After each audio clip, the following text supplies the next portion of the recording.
২,০০০ টাকা বিনিয়োগেই মিলবে ২ লাখ টাকা। এজন্য বিক্রি করতে হবে ৯০ দশকের সোনালী রঙের কয়েন। এমন বিজ্ঞাপনে সয়লাব সামাজিক মাধ্যম। আর এসব চটকদার বিজ্ঞাপনে ব্যবহার করা হচ্ছে টেলিভিশনের সংবাদ উপস্থাপক ও মিডিয়া ব্যক্তিত্বদের ছবি ও ভিডিও। দেশজুড়ে এমন প্রতারণার জাল বিস্তার করেছে কয়েকটি অনলাইন ভিত্তিক চক্র। তাদের ফাঁদে পড়ে অর্থ খুইয়েছেন অনেকেই। বিশ্লেষকরা বলছেন, সাইবার মনিটরিংয়ের অভাবেই বেপরোয়া হয়ে উঠেছে অপরাধীরা। টাকার রেড কয়েন প্রতি পিস 2 লক্ষ টাকায় বিক্রি হচ্ছে অনলাইনে আর ক্যাশ পে নামের একটি ওয়েবসাইটে। আপনার কাছে 1996 সালে কয়েন থেকে রেখে, তাহলে অবশ্যই আপনি 2 লক্ষ টাকার মালিক। আমি প্রথমে ভাবতেই পারি নাই যে 1 টাকা দিয়ে 2 লাখ টাকা যে পাওয়া যায়। আনোয়ার হোসেন পেশায় ক্ষুদ্র ব্যবসায়ী। ফেসবুক স্ক্রল করতে গিয়ে দেখতে পান 90 দশকের সোনালী রঙের কয়েন কেনাবেচার লোভনীয় বিজ্ঞাপন। সেখানে ২,০০০ টাকা বিনিয়োগ করলে 2-3 দিন পরেই মিলবে 2 লাখ টাকা। প্রলোভনের ফাঁদে পা দেন তিনি। ফেসবুক চালাইতেছে এক পর্যায়ে আপনি দেখে আমার সামনে এই অ্যাডটা চলে আসছে, তাও আবার টিভির অ্যাড। প্রতি কয়েনে এরা 2 লাখ করে বলতেছে।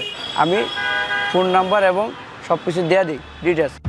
বিকাশের মাধ্যমে একটি ফোন নম্বরে গোপনীয় ব্যক্তিগত তথ্যের পাশাপাশি পাঠান নির্দিষ্ট অঙ্কের টাকা। পরে বুঝতে পারেন প্রতারক চক্রের খপ্পরে পড়েছেন তিনি। একদিকে দিয়েছেন ব্যক্তিগত তথ্য, অন্যদিকে খোয়া গেছে অর্থও। আনোয়ারের মতো এমন ভুক্তভোগীর সংখ্যা অনেক। তাদের দাবি, টেলিভিশনের পর্দায় জনপ্রিয় অনেকের ভিডিও ব্যবহার করার কারণেই এমন বিনিয়োগে আগ্রহ হন তারা।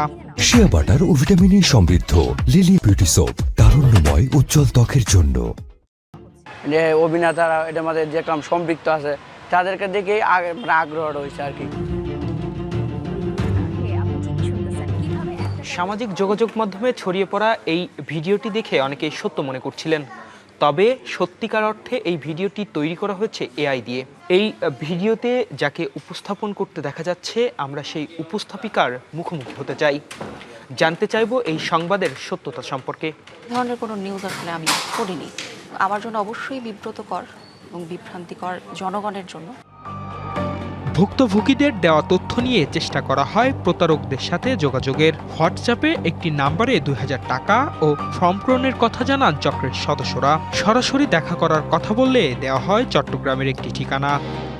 ঢাকাতে আমাদের আপাতত অফিসে, আপনি চট্টগ্রামে চলে আসতে পারেন। আর আমাদের এই বিষয়গুলো নিয়ে অনেক বড় বড় নিউজ চ্যানেল নিউজ হয়েছে। আর বিষয়টা হচ্ছে, যারা প্রতারক চক্র আছে তাদের অনেকের নামে আমরা অলরেডি মামলা করে দিয়েছি বা এখান থেকে আমরা ব্যবস্থা নিয়েছি। কিন্তু চট্টগ্রামের সেই ঠিকানায় ডিবিসি নিউজের টিম গেলে মেলে ভিন্ন চিত্র। সেখানে রয়েছে একটি এনজিওর অফিস। আবার এই এনজিওর নিবন্ধন নাম্বারটি ব্যবহার করছে প্রতারক চক্রটি। জালিয়াতি চক্র বা প্রতারক চক্র এটা আমাদের ঠিকানা এবং আমাদের নিবন্ধন নম্বরটা ব্যবহার করে সাধারণ মানুষকে ধোঁকা দেওয়ার জন্য তারা এই কাজটা করেছে। এমন প্রতারণার কথা শুনে ইসলামী সমাজ কল্যাণ পরিষদের ট্রেজারার আইনের আশ্রয় নেওয়ার কথা জানান। আইনগত ব্যবস্থা ইনশাআল্লাহ নেব। পুলিশের সাইবার অ্যান্ড ক্রাইম বিভাগ বলছে, সম্প্রতি এআই ব্যবহার করে এমন চটকদার বিজ্ঞাপন দিয়ে এ ধরনের অপরাধের প্রবণতা বেড়েছে কয়েক গুণ। বিভিন্ন ধরনের প্রলোভন দেওয়া হয় এবং দিন দিন এই অভিযোগগুলোর পরিমাণ আমাদের বাড়তেছে। এইভাবে যখন যে ধরনের অভিযোগ আসে সেই অভিযোগগুলো নিয়ে আমরা কাজ করি। বিশেষজ্ঞরা বলছেন, প্রযুক্তির উৎকর্ষের পাশাপাশি ভয়ঙ্কর এক ডিজিটাল ফাঁদ তৈরি করেছে কৃত্রিম বুদ্ধিমত্তা। তবে তার অভিযোগ, এ ধরনের অপরাধ দমনে আইনশৃঙ্খলা বাহিনীর কর্মকাণ্ড যথেষ্ট নয়।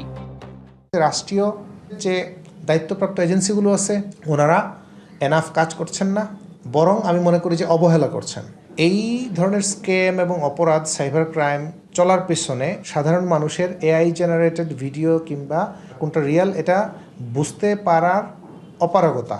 পাশাপাশি সামাজিক যোগাযোগ মাধ্যমে অবিশ্বাস্য বা প্রলোভন বিজ্ঞাপন থেকে সতর্ক থাকার পরামর্শ তাদের।